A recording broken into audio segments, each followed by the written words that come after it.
Afirmo que esse testemunho é real e verdadeiro.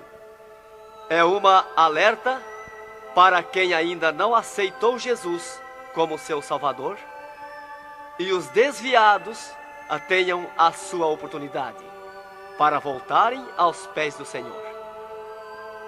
E os crentes que servem a Deus possam vigiarem constantemente para não caírem no laço de Satanás. E aqui está, em viva voz, o nosso irmão para contar suas experiências como incrédulo e como crente. Meu nome é Adão de Campos. Sou presbítero da Igreja Evangélica Assembleia de Deus de Cachoeirinha, estado do Rio Grande do Sul. Irmão Adão, conte como foi a sua vida antes de conhecer Jesus. Eu fui um homem muito incrédulo, muito duro de coração, a perseguir as religiões, cristãos, desafiava os cristãos a contenderem comigo, mas eles se humilhavam. Apedrejei muitas igrejas, acabei muitos cultos, em templos, ar livres, quando numa certa ocasião, num culto ar livre, eu acabei com um culto. Dali, aproximadamente uma semana, que eu acabei esse culto, mais ou menos meia-noite, o anjo do Senhor entrou na nossa casa, no nosso lar, e uma coroa de glória na cabeça. A minha esposa recém tinha se deitado, estava acordada, e ela ficou imóvel, sem se mexer. Ela viu o anjo entrar com aquela coroa de ouro na cabeça. Foi direto ao berço da nossa filha, com 1 ano e 9 meses de idade. Arrodeou o bercinho e veio aos pés da cama. E disse para minha esposa: eu vou levar a tua filha. Não é por causa tua, por causa da incredulidade e da dureza do coração do teu esposo. E o anjo saiu para fora. E a minha esposa se levantou, examinou as portas, escureceu a casa quando ele saiu, examinou as portas, estava tudo chaveado a casa. Aí ela começou a chorar, aproximadamente, eram umas 3 horas da madrugada, 4 horas, quando eu cheguei. Ela me disse: entrou um anjo aqui em casa. Eu não acreditei, eu até disse para ela: tu dorme de barriga cheia, e depois disse que entrou anjo aqui. E ela passou a noite chorando com a nossa filha no colo, preocupada, que o anjo tinha dito que ia levar. E tudo bem, a minha filha nunca foi doente, nunca sofreu enfermidade nenhuma, cheia de saúde, cheia de vida. Isto foi numa sexta-feira. Quando foi sábado, de meio-dia para tarde, a minha filha começou a ficar triste. E quando foi à meia-noite de sábado, a minha filha já estava morta. Dava os últimos suspiros nos meus braços. Domingo, de meio-dia para tarde, já minha filha estava na sepultura. E aí, passado mais ou menos uns 7 dias, 8 dias mais ou menos, que eu perdi a minha filha, eu chegava do quartel, porque eu sou militar, aposentado da polícia militar, e eu chegava do quartel e entrei na minha casa e saí no quintal da minha casa. E quando eu saí no quintal, eu vi aquela voz no ar, uma voz áspera, braba, falou comigo e me disse assim: sabe por que tu perdeu a tua filha? Eu fiquei olhando, escutando, saiu do ar a voz, e aquela voz me disse: os crentes são culpados. Eles são culpados de tu perder a tua filha.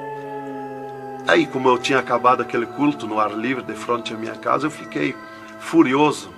Achei que era eles mesmos os culpados de eu perder a minha filha. Eu me decidi, me caiu uma raiva naquela hora, uma ira contra os crentes, contra os evangélicos. E eu me decidi acabar com ele. Até eu disse: custa que me custar, mas que eu vou eliminar com esses crentes, eu vou eliminar.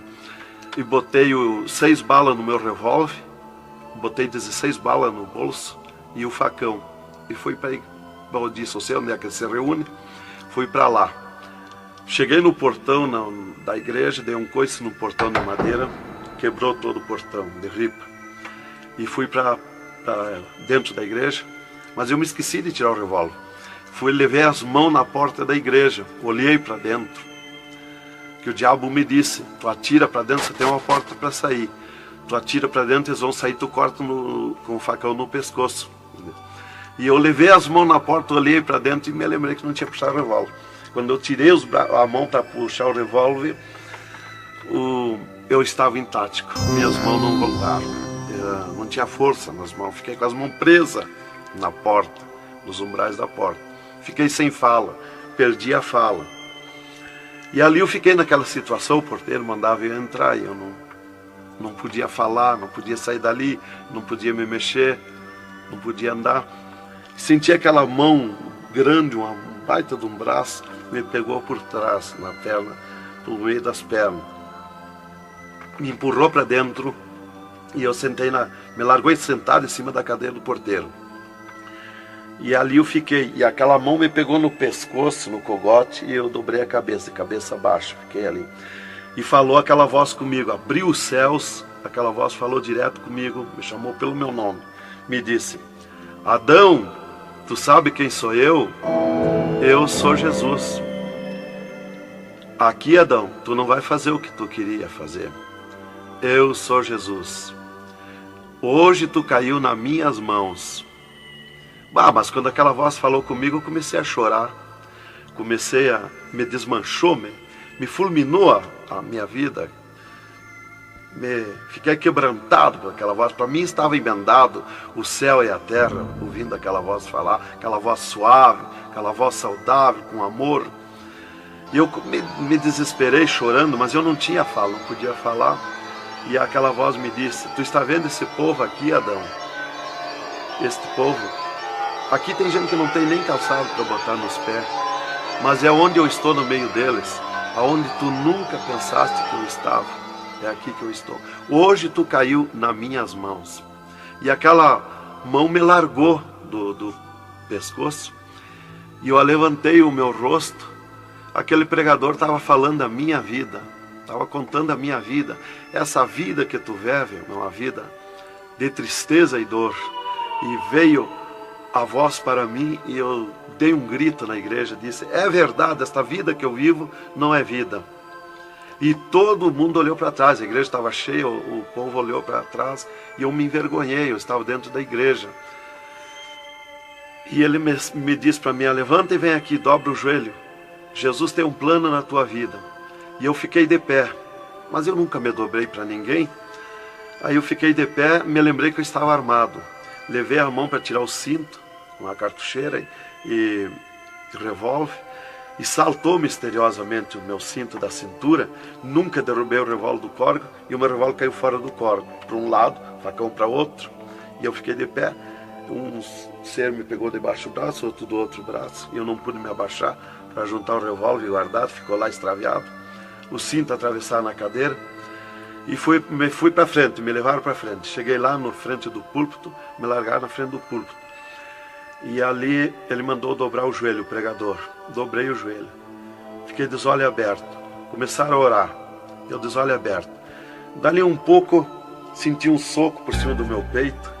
Olhei assim, eu enxergava duas cordas grossas se arrebentar por cima do meu peito. E eu fiquei apavorado, porque eu levei a mão para agarrar aquelas cordas, saltava fiapo daquelas cordas. E não conseguia agarrar, se sumia do meio das minhas mãos aquela corda. Quando arrebentou aquelas cordas, eu caí de rosto no soalho da igreja, em pranto, em lágrima. Desmanchou a minha alma. Me desmanchou a alma, o espírito, o corpo.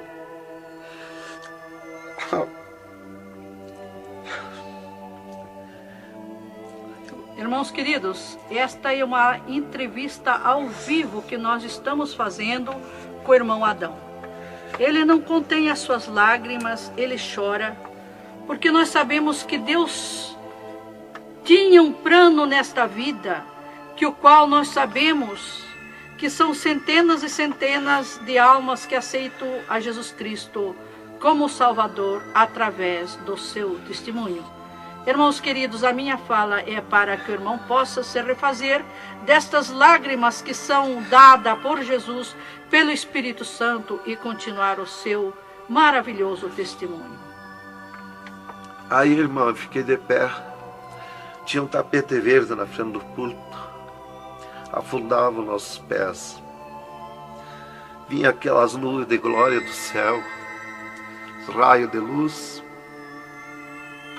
Eu estava como um cordeirinho, eu queria saltar, eu queria pular de alegria. Eu não resistia à glória dos céus. Eu saí caminhando pelo corredor da igreja, parecia que eu queria voar. Fui lá para minha cadeira, me sentei, agarrei aquelas imundícias, aquele revólver, com a maior vergonha da minha vida. Saí para a rua, eu queria saltar, eu queria gritar de alegria, com aquela glória que me acompanhava. Fui para casa, passei a noite naquela glória, não podia dormir de alegria, de glória. No outro dia fui para o quartel, quando foi das 3 horas em diante da tarde. Eu disse para o capitão, meu comandante da companhia, eu disse: capitão, eu quero que o senhor me dispense. Eu quero ir numa igreja que eu fui ontem de noite. Eu estou com alegria que eu não registro. Desde aquela hora que eu fui da igreja ontem, fui para matar os crentes e fiquei transformado assim. Ele me disse: tu está louco, rapaz, tu não era assim. Eu disse: não, eu estou diferente, eu sinto uma glória, uma alegria dentro de mim. E comecei a chorar na frente dele, que eu não resistia a falar naquela glória. E ele me dispensou, me mandou para casa. Eu cheguei em casa, disse para minha esposa: tu te arruma e vamos numa igreja que eu fui ontem de noite. E eu não registro essa glória, eu quero que tu vá lá, para te sentir a mesma coisa que eu senti. Então foi assim que Jesus me converteu, irmão.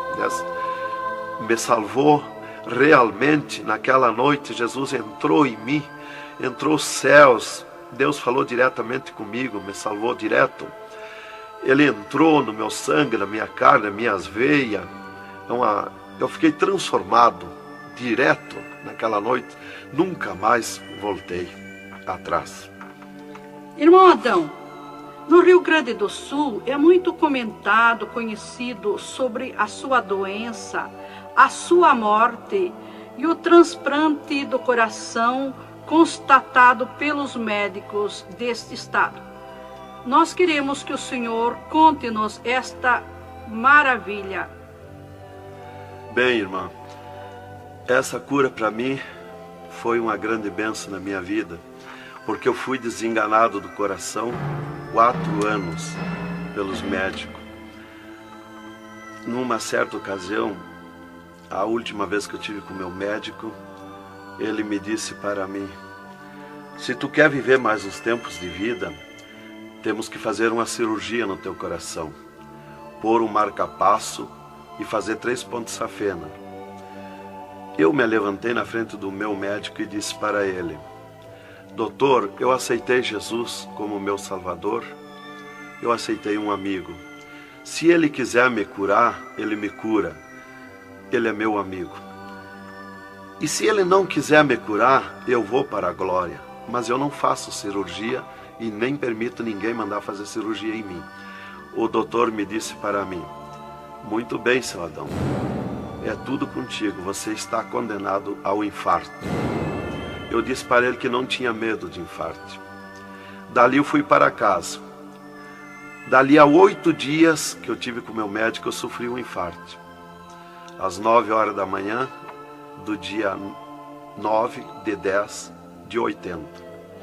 Eu estava no pátio da minha casa, quando senti aquela fisgada no meu coração, aquela dor terrível, que não tem ninguém que registre aquela dor de infarto, e caí agonizando. Caí, me cortou a respiração, a visão, não vi mais nada. Caí no chão e já o meu espírito se retirou do meu corpo. Ali comecei a contemplar os céus, o Senhor Jesus de pé nos céus. E no meu sentido, porque eu sempre estava com o meu sentido ligado em Jesus, sempre esperando, já o médico já tinha me dito. Então eu estava com o meu sentido, o pensamento ligado em Jesus. E o meu espírito se retirou e eu enxergava a glória dos céus, o Senhor. E eu dizia no meu sentido, no meu pensamento: Jesus, não me deixa morrer, me salva da morte. Por que eu estou sofrendo essas dores terríveis? E parece que Jesus não se importava comigo. Ele me olhava, ele me entendia, ele me enxergava, mas parece que não se importava comigo. E eu agonizando, e o meu espírito ao redor do meu corpo. Não ia para o céu, porque Jesus não mandava subir. Não ia para o inferno, porque do inferno eu não era. Não podia voltar para o corpo, porque sem ordem de Deus o espírito não volta mais para o corpo. Então ficava ao redor do meu corpo, mas ia em contato com o corpo ainda fora do meu corpo, mas mantinha contato porque ele estava ao redor. E eu via bem longe, voz de pessoa baixinha, as vozes das pessoas bem distante. E ali a minha esposa me agarrou, me levou para o hospital, já tinha chamado a ambulância, né? Me levou para o hospital, deram entrada comigo no hospital militar e me botaram na cama, me ligaram no soro, no oxigênio. Minha esposa conta tudo assim direitinho, essa parte, né? E estava ali no meu costado a minha esposa, e os médicos se reuniram, tratar o meu caso. Aí um pouco Jesus falou com a minha esposa, vai orar. E a minha esposa saiu dali no meu costado, entrou no quarto de banho, e lá se atirou de joelho e começou a clamar para o Senhor. Deus falou diretamente com ela dizendo, minha serva, fica na minha paz. Meu servo não vai morrer, vai passar no vale da morte. Fica na minha paz. Ela saiu dali, chorando de alegria do encontro da glória de Deus, veio aonde eu estava no quarto, já estava cheirando a sangue, exalado de cheiro de sangue no quarto. Ela chamou o doutor, os doutores vieram me examinar, já tinha rompido as veias, já tinha estourado o coração, estava dando derrame interno. E os doutores disseram para minha esposa que eu estava morto. E a minha esposa discutiu com eles, contestou com eles que eu não ia morrer, que eu não estava morto. E eles disseram, mas minha senhora, ele já está morto, estourou o coração. A senhora está louca? Não vê que não, já está morta, não está dando derrame? Ela disse, não, ele não vai morrer. Deus falou comigo, agora eu estou chorando de alegria, de glória, porque Jesus encontrou comigo agora aqui, o Senhor me falou que não vai morrer. Tem mais recurso? Os doutores disseram, tem, quer levar para o UTI, e levemos. Me botaram de novo na caminhonete, na ambulância, e me levaram para o UTI do Hospital Universitário, em Santa Maria. Aí deram entrada comigo lá no UTI, o doutor me largaram na cama. Nessas alturas já ela tinha mandado chamar o pastor Maicá para orar por mim. Aí quando o pastor chegou lá no hospital militar, já tinha me levado para o UTI, ele foi para lá. Os doutores me largaram na cama e minha esposa junto, cortaram a veia do meu pescoço aqui, enfiaram uma manga de borracha, tiraram uma bacia de sangue e já coalhou todo aquele sangue. E quando o pastor chegou, eles estavam lacrando a minha veia, estavam com as mãos sujas de sangue, e eles disseram, a minha esposa falou com eles para o pastor entrar lá e orar por mim. Aí eles disseram para a minha esposa que mandasse o pastor entrar e recomendar o corpo, porque eu estava morto. Me ligaram nos aparelhos, mas o aparelho não funcionou, nada funcionou. E aí o pastor entrou e orou o contrário. Orou repreendendo a morte, destruindo a morte em mim. E ali eu passei a estar, fiquei ali. Eles saíram e eu fiquei. Me botaram numa cama ali com o lençol por cima. E eu passei a contemplar o monstro da morte. Quando dali um pouco eu enxerguei o monstro da morte que vinha de Banda do Oeste, pelo ar. Aquele monstro terrível, visivelmente a morte, eu vendo. E eu comecei a gritar no espírito para Jesus me salvar da morte. Por que a morte ia me levar se eu sou salvo em Jesus? E ela veio para uns 10 metros de distância de mim no ar. E me olhou, aquele monstro que veio com a cabeça para trás, um manto preto. A cara deformada, os olhos 2 buracos de fogo, a boca retorcida com dentões como de vampiro, nariz comprido com gancho, os braços esqueletizados, as unhas como fogo, uma foice na mão direita daquela morte. O mais tudo para baixo era uma nuvem com volume preto, de treva. E ela se baixou para o piso do UTI e começou a se arrastar no piso do UTI como lesma. Ia ficando tudo preto o piso do UTI. Subiu para cima da minha cama como lesma, se arrastando. Pegou a cama, quando pegou meus pés, tapou tudo de preto. Pegou meus pés e eu senti o gelo da morte. Senti a dor da morte, o gelo da morte. É 3, 4 vezes pior que o gelo do congelador de uma geladeira. E foi de lentamente, porque a morte não vem com pressa, ela vem lenta. E foi me tapando de preto, cama e corpo e tudo. Irmão Adão, é verdade que o senhor teve 3 dias morto, sem nenhum sinal de vida, sem respiração ou batida do coração? E que nesse espaço de tempo o senhor foi arrebatado? É verdade, irmão. Os médicos constataram e aprovaram. Eu tive 3 dias morto, confirmado pelos médicos. Não fui para o necrotério, porque a minha esposa não permitiu.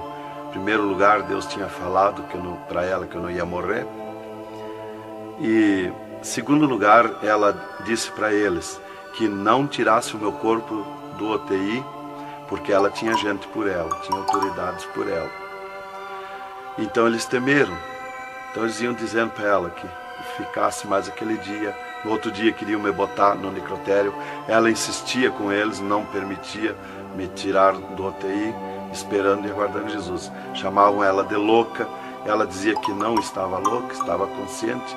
Deus ia fazer além daquilo que nós pensamos.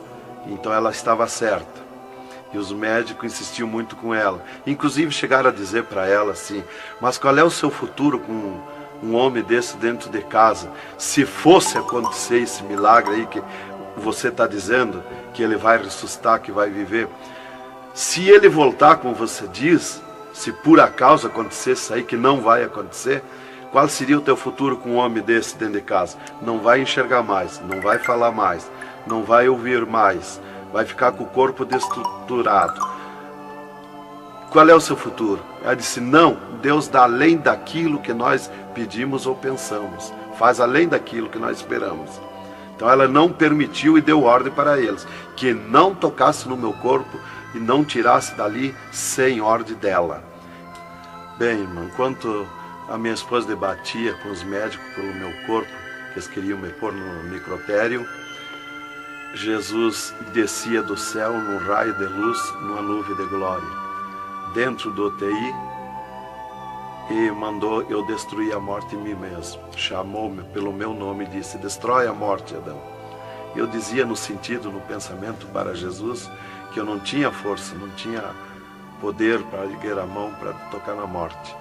Jesus me disse pela 3ª vez: eu estou te mandando, destrói a morte, Adão. Então eu fiz uma força tremenda no meu braço e toquei com meus dedos na morte. E aqui vi que saía fogo azul dos meus dedos, e aquele fogo derretia o monstro da morte.